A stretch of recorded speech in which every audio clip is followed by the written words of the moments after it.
3 years ago, the Ministry of Health introduced a pilot program to allow persons tested for HIV to get a result within 20 to 30 minutes. Known as rapid testing, it was introduced to improve access to testing services in the hope that more persons would come forward to be tested. So far, more than 4,000 people have been screened. A Barbados Government Information Service team recently visited the Lady Mead Reference Unit Laboratory and spoke with Dr. Anton Bess, Senior Medical Officer of Health with responsibility for HIV and sexually transmitted infections. Dr. Bess, start by telling me, what is HIV rapid testing? Conventional testing for HIV is done in a laboratory where a sample of usually blood is taken from the patient who's to be tested for HIV, and the sample is sent to the lab to be processed with the result coming back in a few days. Rapid testing uses the same technology in that the test looks for antibodies to HIV. However, you get back a result in about 30 minutes, which is a marked difference from conventional laboratory testing for HIV. What role does counseling play in this sped-up process? It plays the same role that counseling plays for standard HIV testing. However, the counseling is going to be different because you're going to get back the result at the same time. So for the conventional testing, you would do the pre-test counseling at the time that the blood draw is done, and then you do the post-test counseling when the result comes back and you're with the patient and you're giving back the result. Counseling in the case of rapid testing is you do have the pre-test counseling as well as the post-test counseling, but they happen essentially at the same time, because in the same visit the patient is going to be tested and get back their results. So counseling plays an absolutely important role, as it does for regular testing. You need to prepare the patient for the possible result. You need to first assess what their vulnerabilities are and be able to address any vulnerabilities or any risk behaviors that they may have. Dr. Best explained that there were basic steps any healthcare provider should take when giving an HIV test. So when a patient approaches the healthcare provider is supposed to first inform the patient that they're going to get an HIV test, whether they request or whether the provider initiated the test. And they're supposed to get consent, and the consent need not be written. It can be verbal consent for the test. The healthcare provider needs to understand, or needs to ensure that the patient understands what HIV is and what the HIV testing procedure is going to entail, including the result, that the result could be positive or the result could be negative, and what the implications of the results are. At the time of the post-test counseling, the vulnerabilities that the patient would have identified or the risk behaviors, the healthcare provider is also supposed to address that with risk reduction counseling at the time or referral for further testing or counseling. I'm sure a lot of training went into place before rapid testing was actually introduced. Tell us a bit about this. So the training program entails two parts. There's a theoretical part and then there's a practical part. The theoretical part is about them understanding what HIV is in totality and understanding what HIV testing is prior to the practical training, where you would be working on the actual rapid test using dummy samples and then going out into the practical aspect of it. Is the plan to strictly use rapid testing? No, not at all. The whole rationale for introducing rapid testing about 6-7 years ago into the Ministry of Health was to expand access to HIV testing. There are many people who come forward for standard HIV testing.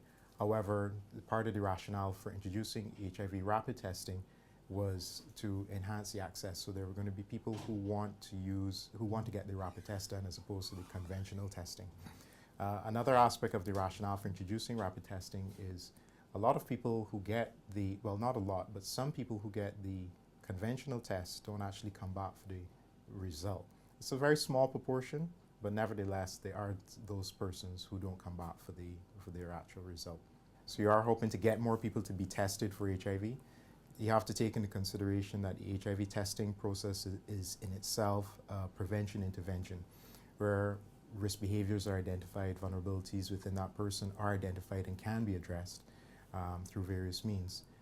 In addition to that, we also want to identify those who are indeed HIV positive to get them into care services. Dr. Bess, where is rapid testing currently available? So rapid testing is currently available at the Winston Scott Polyclinic, which is the largest polyclinic in the island, located in the Lady Mead Gardens area. And that is a routine service between the hours of 8:30 to 4. We prefer that appointments are made for the rapid test. However, its walk-ins are accepted at by the counselor at the Winston Scott Polyclinic. Rapid testing is also offered at the Brantford Tate Polyclinic, which is in Black Rock, and it's also offered as part of our community outreach events. So we do mass campaigns to offering HIV testing, health fairs, etc. for Regional Testing Day, which is in June of every year, and rapid testing is usually one of the testing modalities that is offered at those outreach campaigns. Nicole Durant is the Quality Assurance Manager at the Lady Mead Reference Unit Laboratory, where testing is carried out on CD4 and viral load levels for HIV, as well as chlamydia, gonorrhea, and influenza. She outlined the protocols that are in place to ensure that the test is reliable. Well, we have internal quality assurance measures as well as external quality assurance measures. The internal quality assurance measures, for example, would be providing known positive and negative samples to the testing sites so that testers could run their tests every day before they actually start on their patients. And that is done for internal quality assurance. For external quality assurance, we actually have a couple of other things in place. We do proficiency testing panels whereby persons would receive blinded samples. They wouldn't know the result, but they would have to test it, and we would measure or grade them based on the system that we have in place. We would also do site visits whereby myself or any other external agency would visit the site, and they would ensure that things are in place to keep.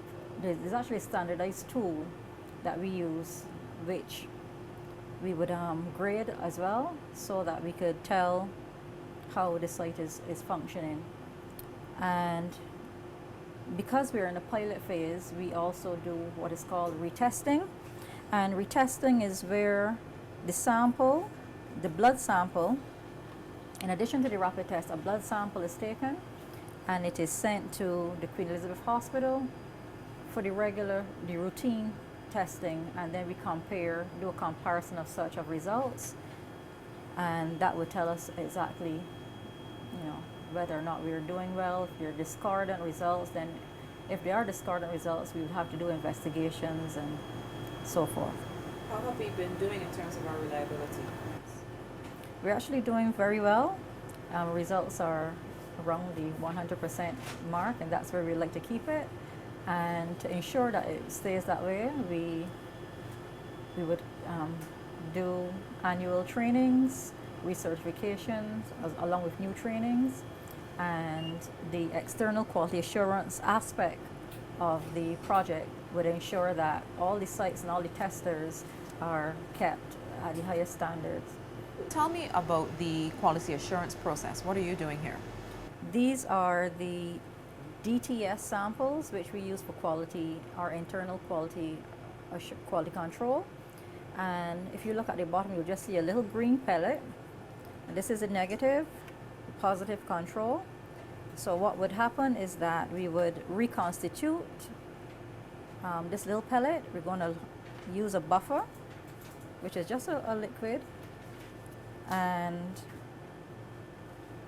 to reconstitute it, we just add some of the liquid to the pellet, about 7 drops.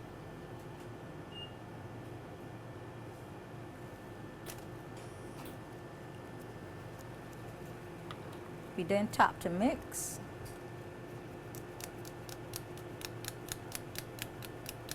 And at the end, the result is that the green pellet would dislodge, and you would have the plasma, the solid plasma. It would liquefy so that we can then run our quality control using our kits, or Determine and OraQuick, which is what we use for our algorithm. So this actually has to sit for 2 hours or overnight to incubate. And this is the actual testing strip? This is the actual testing strip. I have these ones labeled already. So what would happen is we would just open the strip and using our pipette,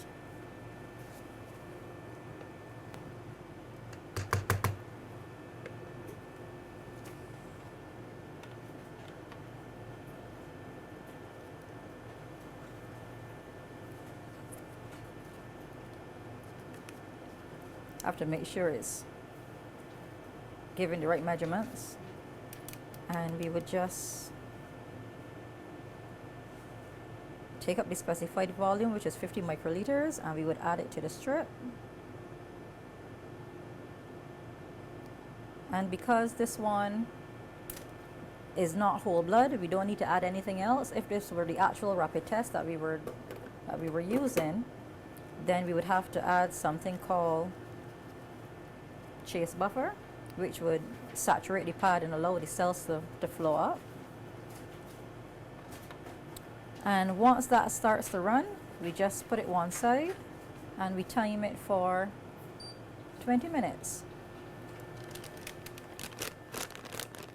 Meanwhile, we can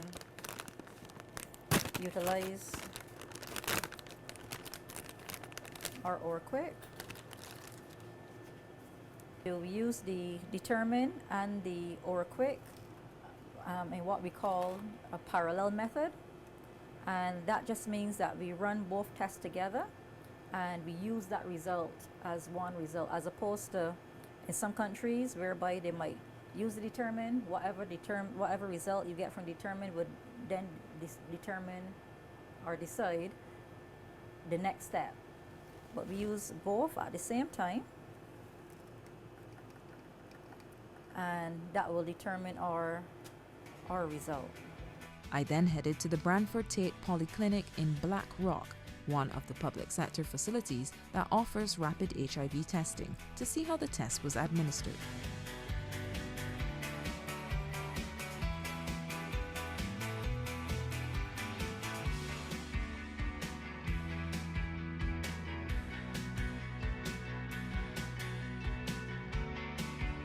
After pre-counseling and blood work, in 20 minutes, I knew my status.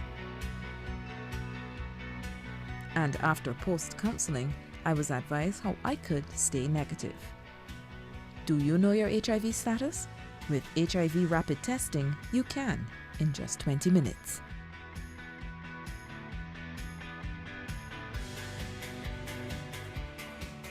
We welcome your feedback on our programs. You may email your comments to bgisfeedback@barbados.gov.bb. You may also view our website at www.gisbarbados.gov.bb or subscribe to our YouTube channel, the BGIS.